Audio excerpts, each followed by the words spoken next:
Okay, let's dive straight into this explainer and crack a really fascinating mystery about a Proxmox setup where virtual network speeds inexplicably hit a brick wall. Now, a virtual network sounds like it should be absolute magic, right? I mean, no physical cables, no switch ports, no copper or fiber bottlenecks to worry about, just two virtual machines sitting on the exact same host communicating through software. Theoretically, that should only be limited by your CPU, your memory, and the internal plumbing of the hypervisor. But what actually happens when that theory crashes headfirst into reality? Well, that brings us to our core question. Why on earth is my virtual network acting like a real cable?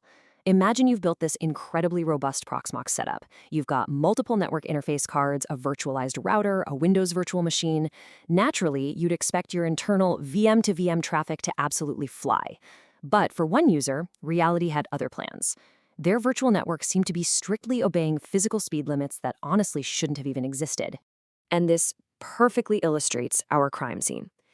The user was running an HP EliteDesk Mini PC equipped with three physical network adapters, a 1 gigabit, a 2.5 gigabit, and a 5 gigabit port. So, they passed the 5 gigabit ports to an OPN Sense router VM for the WAN connection, and speed tests hit about 4 gigabits per second. Makes perfect sense, right?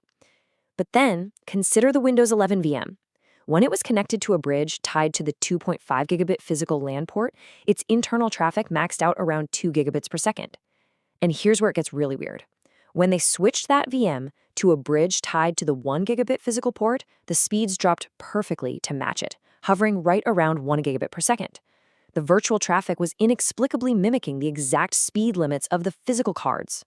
So to solve this, here is our troubleshooting blueprint for this explainer. We're going to look at the physical bridge trap, why speed tests tell half-truths, the virtual router bottleneck, how to go about tuning your virtual network, and finally, the untethered internal bridge. All right, let's move to our first suspect, the physical bridge trap. There's this fantastically blunt comment from the community that just completely cuts through the abstraction of virtualization. In Proxmox, a Linux bridge can really feel like a magical virtual switch. Because it's software-defined, it's so tempting to just assume two VMs on the same host will always talk at massive internal speeds, completely regardless of the physical adapter attached to that bridge. But the details matter.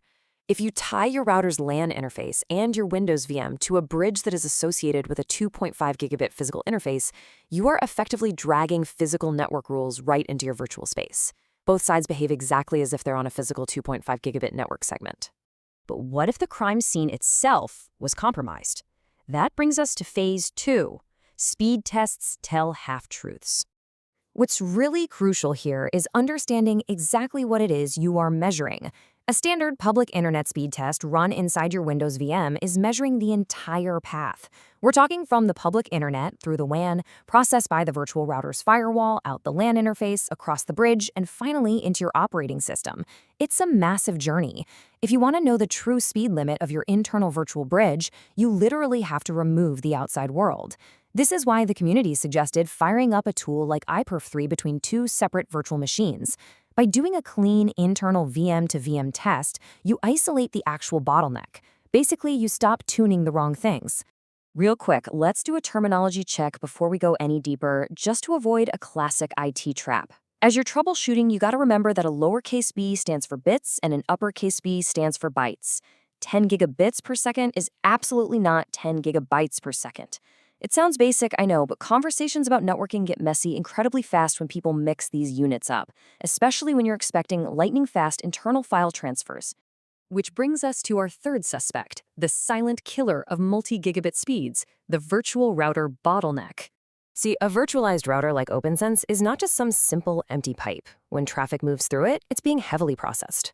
I mean, it's routing, it's filtering, applying network address translation, shaping traffic, logging data, and passing absolutely everything through the FreeBSD network stack.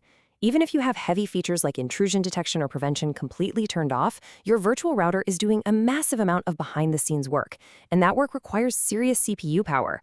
A bare metal router with a purpose-built chip is one thing, but asking a compact HP mini PC to virtualize an OS, route multi-gigabit traffic, and handle bridges all at the same time? Yeah, that is a very different story. Okay, so once we recognize the heavy load our hardware is under, how do we actually optimize this data path? Let's talk about tuning your virtual network. Enter VirtIO multiqueue. Now, VirtIO is fantastic. It's designed specifically for virtualization, rather than just emulating some old legacy network card. But at higher speeds, especially as you start pushing toward 10 gigabits, single thread limitations become a huge bottleneck. Packet processing just gets bound to a single CPU core, and it chokes. The solution? Enabling VirtIO multiqueue. Setting this multiqueue value to 4, which match the 4 virtual CPUs allocated to the user's VM in our mystery, spreads that network processing load across multiple cores. This is an absolutely essential tuning knob if you want to push past those single-digit gigabit speeds. But keep in mind, high-speed virtual networking is still inherently tied to the physical world. Just because your virtual adapter reports a 10 gigabit link speed, it certainly doesn't mean your host machine can magically deliver it. If you're running older hardware with weak CPU clock speeds, maybe slower DDR3 RAM, or standard SATA solid-state drives, you are going to hit an absolute ceiling. Your internal network transfer speeds can literally only go as fast as your physical storage and memory can read and write that data. And now for the grand reveal, the incredibly elegant solution that finally solved this missing bandwidth mystery: the untethered internal bridge. The fix here is beautifully simple. The user just needed to create a new Linux network bridge inside Proxmox, but with one massive difference. They left the physical network card field completely empty. By doing this, and then attaching the OPNsense LAN and the Windows VM to this untethered bridge, they created a private host-only backplane. Because it wasn't tied down to the 2.5 gigabit physical adapter, it completely bypassed the physical network card speed limits. The hardware was finally allowed to communicate internally at the true speed of its own CPU and memory. So, the bigger lesson we can take away from this entire mystery is this: virtualization doesn't actually remove your networking topology. It just hides it behind cleaner UI labels. You still have topologies. You still have bridges, CPU paths, and driver bottlenecks. A bridge tied to a physical adapter is exactly what you need when VMs absolutely must talk to the outside world. But a bridge with no physical adapter, that's the correct tool when you want lightning-fast, private, VM-to-VM traffic purely inside the host. Ultimately, once you understand how bridges, physical NICs, and CPU queues truly interact behind the scenes, the mystery just disappears. You gain complete control over your virtual infrastructure. The virtual cable was never broken, It was just plugged into the wrong idea. So, armed with this knowledge about untethered bridges and virtual tuning, what is your next virtual architecture going to look like?